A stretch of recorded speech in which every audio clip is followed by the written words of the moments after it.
नमस्कार मित्रों। जिन लोगों को कंजेस्टिव हार्ट फेलियर होता है या ब्लड सर्कुलेशन शरीर में पूरा नहीं होता,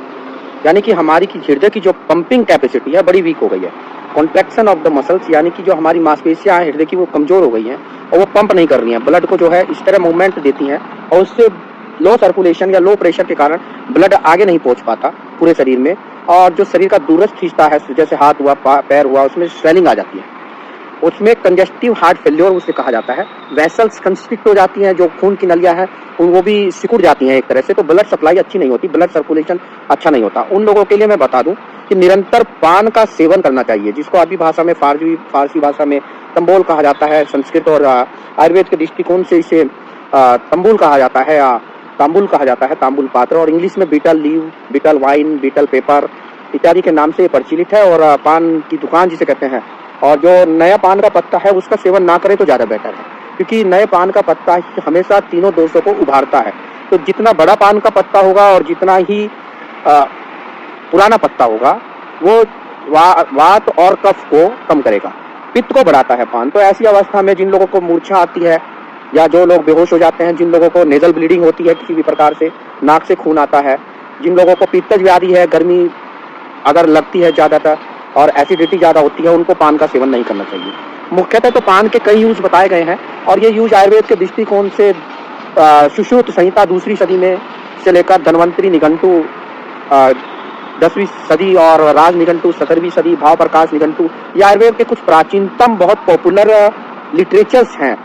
प्लांट किंगडम को लेकर या औषधियों को लेकर। इनमें इसका विस्तृत उल्लेख कहा गया है और मुख्यतः बहुत चीजों में तो पान का हम इस्तेमाल कर सकते हैं, लेकिन मैं विशेषकर आपको हृदय के लिए लाभप्रद है। हृदय की मांसपेशियों में बहुत ज्यादा कॉन्ट्रैक्शन पैदा करता है, वेसल्स को डायलेट कर देता है, यानी खून की नलियों को फैला देता है, जिससे खून का दौरा हमारे शरीर में, कहते हैं ना आपके अंदर ब्लड सर्कुलेशन कम हो रहा है, तो खून का दौरा जो है हमारे शरीर में इस तरह दूरस्थ अंगों तक बहुत अच्छा होता है। तो अगर ब्लड सर्कुलेशन इंप्रूव करना हो और जिन लोगों को हृदय की विकार हो, हृदय की बीमारी हो, तो ऐसे व्यक्तियों के लिए पान का निरंतर सेवन करना चाहिए। जो लोग सिंगर हैं, लीडर्स हैं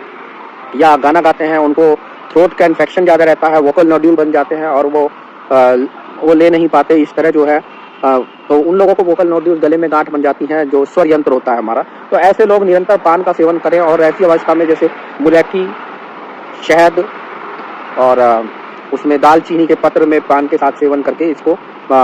इस समस्या का निराकरण किया जा सकता है। मुख्यतः जो आज की डेट में इसकी जो कैपेसिटी है पान की, वो 2 से 4 पत्ते प्रातःकाल और 2 से 4 पत्ते सायंकाल ले, खाली पेट लें तो ज़्यादा बेटर है। हृदय के लिए मैंने पान पे बहुत अच्छा बताया, हृदय के लिए बहुत अच्छा लाभप्रद होता है, आयुर्वेद में तांबुल कहते हैं। इसके साथ साथ संसरण क्वालिटी होती है, संसरण क्वालिटी कहते हैं विरेचक होता है, यानी कि जिन लोगों को कॉन्स्टिपेशन ज़्यादा रहता है उन लोगों में बहुत ज़्यादा लाभप्रद रहता है। तीसरा जो मेन यूज मैं बता रहा हूँ, मुख विशोधक,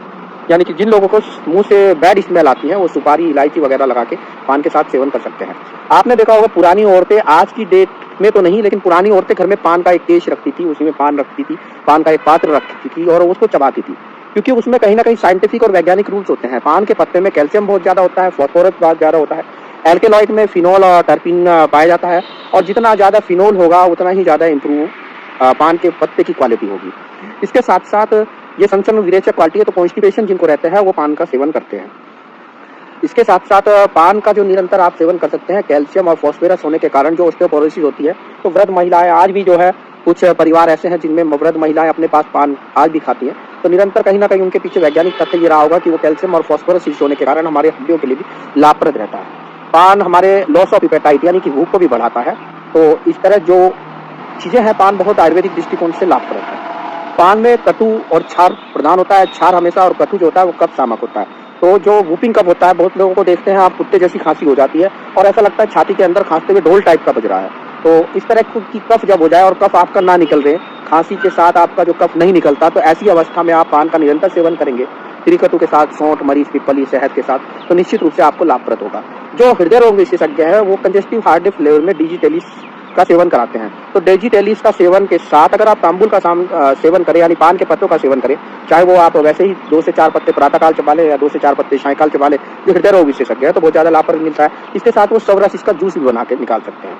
एक बहुत ही अच्छा रोल इसको आयुर्वेद में कहा है ध्वजभंग। ध्वजभंग होता है जिसमें इरेक्टाइल डिस्फंक्शन होता है, यानी आपके लिंग में तनाव नहीं आता, या आपके लिंग में तनाव आता है वो रिटेन नहीं कर पाता, तुरंत ही सबसाइड हो जाता है, तनाव एकदम खत्म हो जाता है। तो ऐसी अवस्था में ये कहा गया है कि तांबुल के पत्र को, पान के पत्ते को लिंग के साथ लपेटकर बांधिए और लगातार कुछ रात्रियों तक इस तरह बांध के रखेंगे प्रतिदिन, तो निश्चित रूप से आपकी जो ध्वज भंग की समस्या है वो भी खत्म हो जाएगी। तो कामोद्दीपक प्रॉपर्टी इसकी होती है, काम को बढ़ाता है, हमारे अंदर लॉस ऑफ लिबिडो जो होती है, आपने देखा होगा मूवीज में भी पान का सेवन किया जाता है, तो वो शायद कहीं ना कहीं ये कंसेप्ट भी आयुर्वेद से ही आया होगा कि ये लॉस ऑफ लिबिडो को दूर करता है और पान का सेवन करने से हमारी सेक्स पावर इंप्रूव होती है। तो कुछ हार्मोनल इफेक्ट भी हो सकता है इसका हो, लेकिन जो लपेटने वाला तथ्य है कि लिंग के चारों ओर पान के पत्ते को लपेटेंगे तो ध्वज भंग की या इरेक्टाइल डिस्फंक्शन की समस्या खत्म हो जाएगी। ये लिटरेचर बेस्ड तो है, मेरा प्रैक्टिकल अभी एस्पेक्ट किसी पेशेंट पे इस तरह का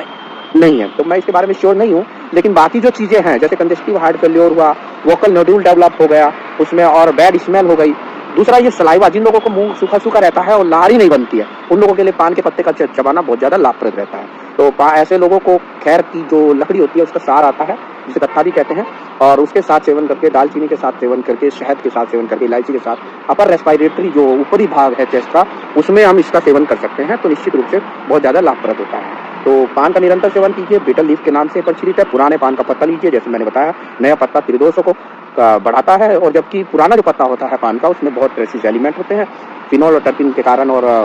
कब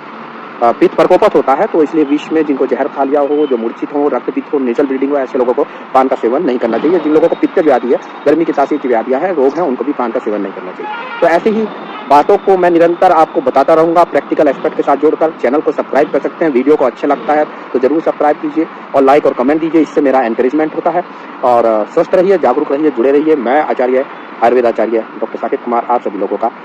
शुभ स्वास्थ्य कामना के साथ अभिनंदन और स्वागत करता हूँ। धन्यवाद।